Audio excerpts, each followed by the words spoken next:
ऐन दिवाळीच्या सणात येवल्यात अनपेक्षित पावसाने हजेरी लावली असून आधीच कर्जाच्या आणि नैसर्गिक संकटाच्या सावटाखाली असलेल्या शेतकऱ्यांची दिवाळी अक्षरशः पाण्यात गेली आहे। दिवाळीच्या दिवशी सायंकाळी ग्रामीण भागात अनेक ठिकाणी पावसाने हजेरी लावली होती।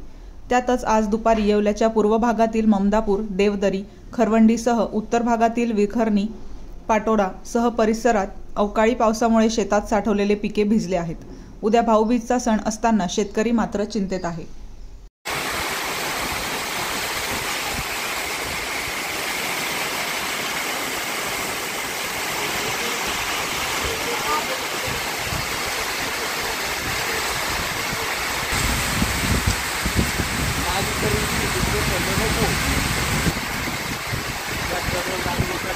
आला